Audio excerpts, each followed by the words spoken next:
if you're going into comedy and you're on the fence about whether you want to do clean comedy or comedy with a lot of curses in it, if you're on the fence, choose the clean comedy because you can make a lot of money in royalties that they play on Sirius XM and the different radio outlets. Hi everyone, and welcome to New Money, where we talk to movers and shakers about how they made it. I'm your host, Rosemarie Miller, here with comedian, author, is there anything else? Basketball star. And basketball star, Gary Gulman. Thank you so much for joining me today, Gary. Oh, it is my pleasure.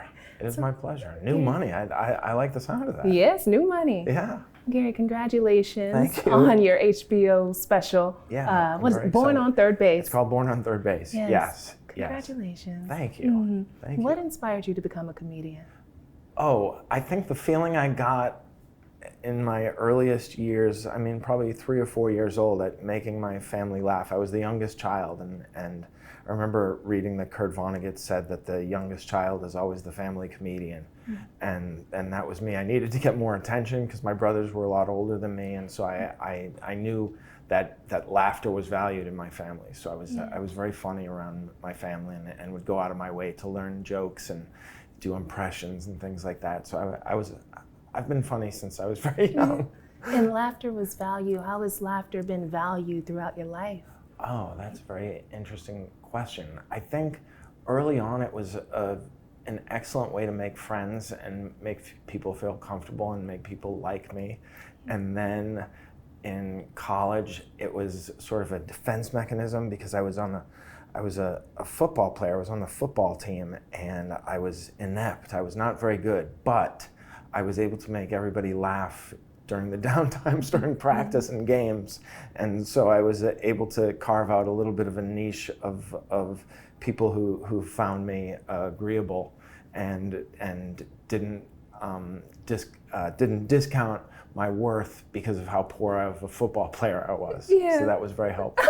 So why were you on the team if you thought you were a bad player? I was really athletic. Okay. And big. I was 6'6", 255 pounds as a 17-year-old, and this was very attractive to college football recruiters. But what they didn't understand was that I really was not very tough, like aggressive or dominant. I was just athletic. I could jump high and run fast, but when it came to being hit, I was very timid, and so it didn't work out. But I made great friends, and I got into a really good college, so it was very helpful for me. Yeah, you were very timid, and right now the career you have is something where you need some confidence to do this. You're getting up on stage in front of all of these people.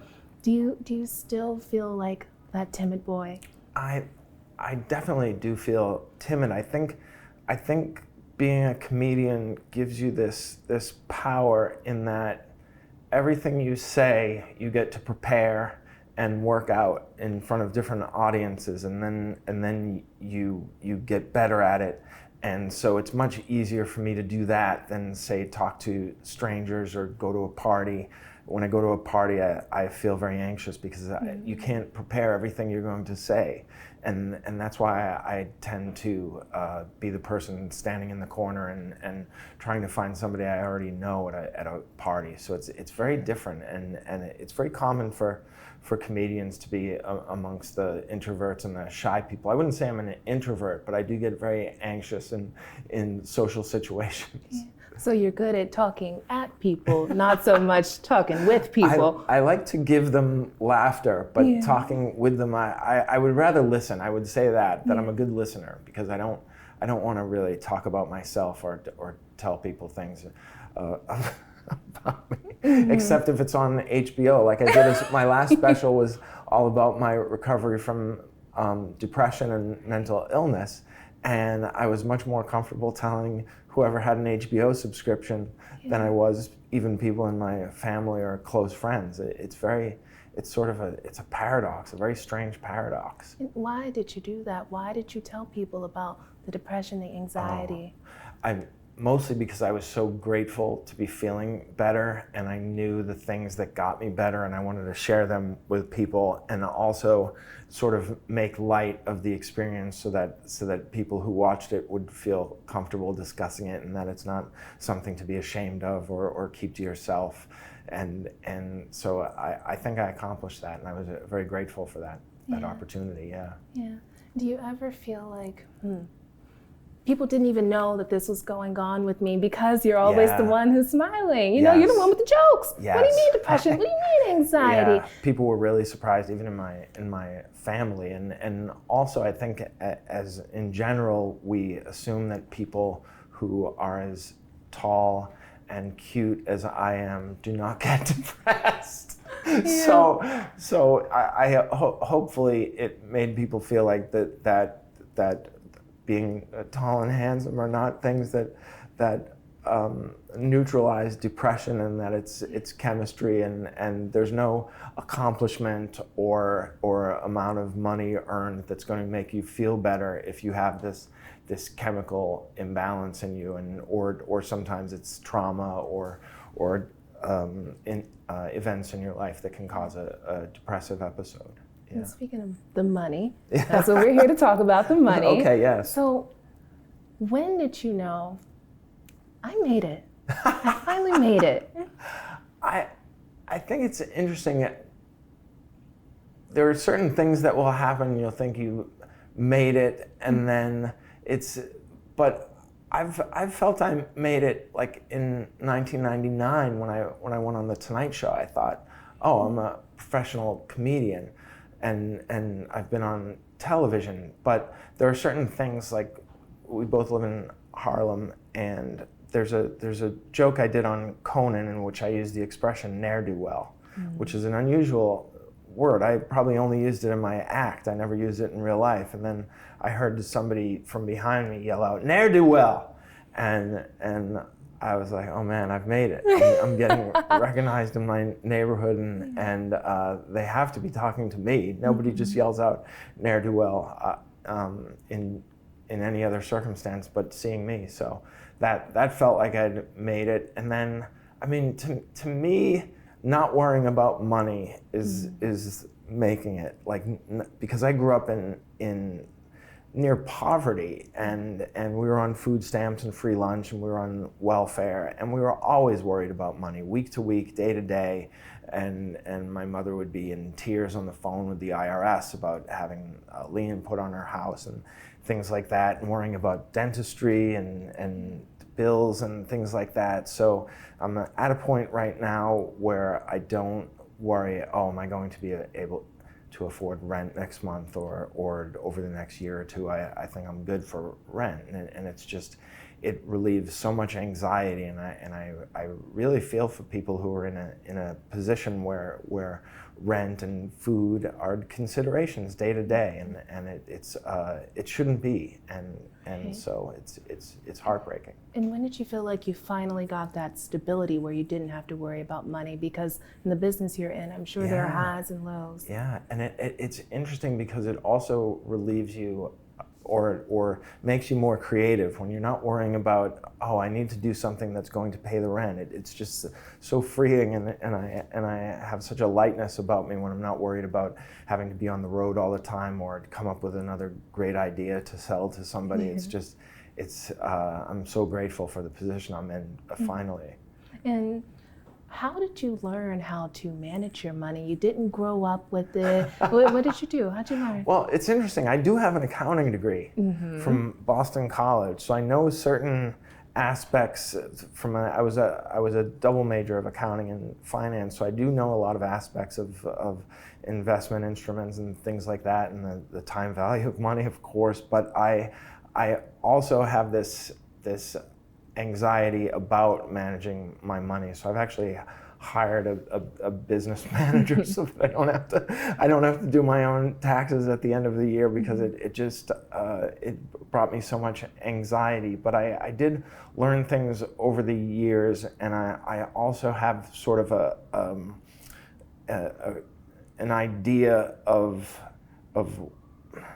I guess my philosophy is keep your overhead low. So I try not to have too many things that are due at the end of every month, so that I have freedom to fail or try things, or if things don't work out, I don't have to say yes to everything, and I don't have to compromise. Like sometimes I'll be invited to do shows at casinos, which I just, they're very difficult to perform there, and also I feel bad for the people who lose money there. So but they pay very well, but I'm able to say no to them because I keep a low overhead and don't spend frivolously. I was never a car person, which I think helps, because that can be a big expense, and I'm not big on jewelry or a lot of luxuries like that. So my tastes are very simple. Yeah. Okay. And so your tastes are simple, but like how do you decide where I'm going to put my investments? Okay, you have no car, you live in the city, so what do you own? Do you rent? How do you invest? I rent, and I put my money into a SEP IRA at the end of the year, which is a really good program for self-employed people. And another thing that I do is I'm not sure if I go 10%, but it's probably close to 10% of my income into charity, in that I read this book called The Most Good You Can Do by Steven Pinker, and he's a philosopher, and he wrote this book. It wasn't that long, maybe 90 pages, I think, and he talked about how you could save a life with $5,000. Like that was what was keeping certain people on the continent of Africa from living or dying, was $5,000. And when he put it into terms like that, and then gave this organization called GiveWell.org, where they sort of vet these programs that provide relief and sustenance to people in Africa, and he said, you give $5,000, you're essentially saving a life, either through nets to protect people from malaria, mosquitoes, or there's a program through the Helen Keller Foundation where they bring vitamin A to people, which saves lives, and also sight. So I started giving at the end of every month the amount of money I had left over that I wasn't going to use for food and things like that. So it's something called effective altruism, I think, which I found very interesting, and that was what that book told me about. So that's a part of my income, and then I know that it's a sucker's bet to rent, but I don't have the focus to go on a house search or anything like that. And my wife loves living in the city and doesn't drive, so there's no urgency to me buying a house, but I do recognize that it's a very solid investment. Yes. Yeah. And how many streams of income do you have aside from just doing the shows? Oh, I mean, I have royalties on my albums, which are significant, believe it or not. If you're going into comedy and you're on the fence about whether you want to do clean comedy or comedy with a lot of curses in it, if you're on the fence, choose the clean comedy, because you can make a lot of money in royalties that they play on Sirius XM and the different radio outlets. So that's been very, very helpful. And I also, I guess I have, I guess, an advance on a book that I wrote. So and I'll probably never recoup the royalties on that. And then I have some what do you call it? Residuals, which are like royalties, but for movies and television. So I have that, and then I have a small part on an Amy Schumer show, Life and Beth. So I get a salary for that, and so I'm doing quite well for me. For me, this feels really good and comfortable. That's good. Yeah. So tell me more about Born on Third Base. Okay, this is what we're all here for. Tell us about it. What can we expect? Born on Third Base, I think, I mean, I'm exaggerating and being facetious, but Born on Third Base will take a side with Death of a Salesman and A Christmas Carol in calling for the destruction of the current capitalist system. Yeah. I think that the jokes I make are mostly at the expense of the 1% and the look away crowd, the people who or I just grew up on welfare, heard people denigrate it, deride it from Barry Goldwater to Reagan and Bush, and I know that it saved my family, and also that, first of all, a lot of people don't even get it.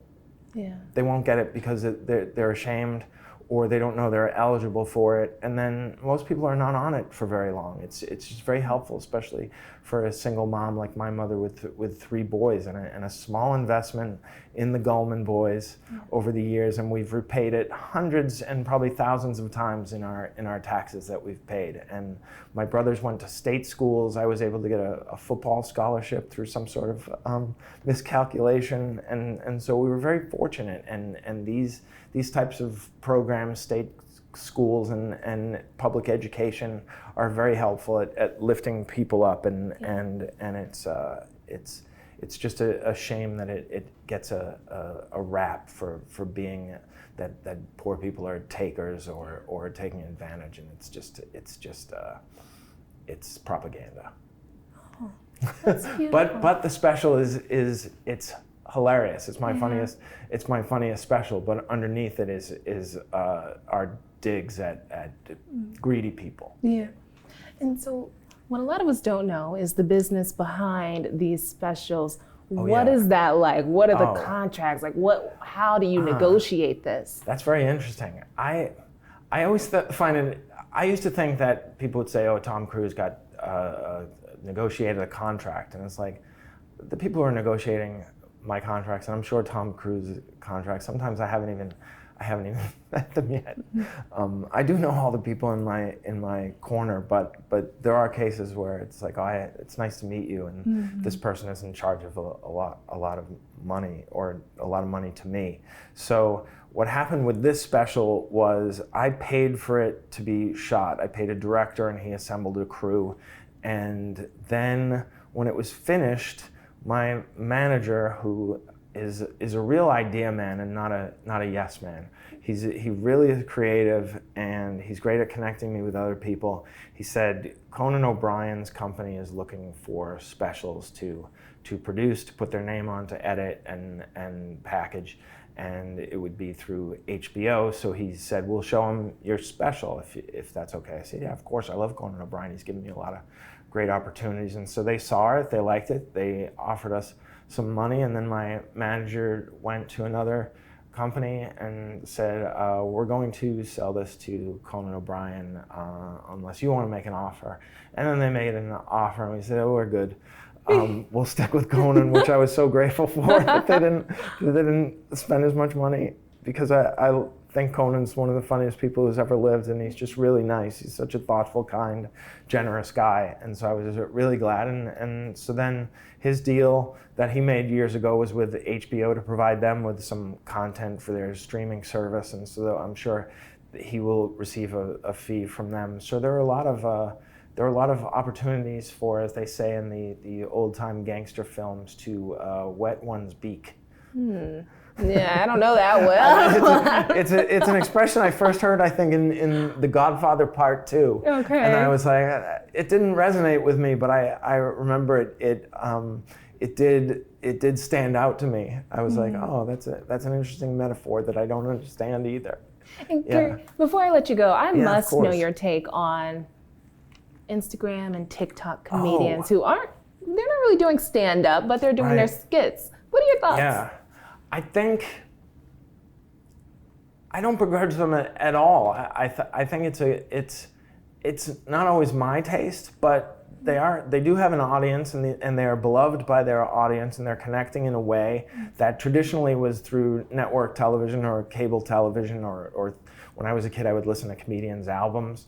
And so however you're finding your audience, I say more power to you. I do kind of I feel a little bit embarrassed about constantly saying, look at me on Instagram, and here's a picture of me at this thing, and here's a famous person who I took a picture with. I feel kind of embarrassed by it, but I don't begrudge them. I'm so, because I also got opportunities. My big break really was going on Conan, doing a joke about the abbreviating of all 50 states down to 2 letters. And nobody really saw it when it aired, but then over 30 million people watched it on YouTube and the different Facebook and all that. So, it doesn't matter. I always prayed that my audience would find me, and I'm just grateful. And anybody else who's finding an audience or their audience finding them, I'm happy for as long as they're not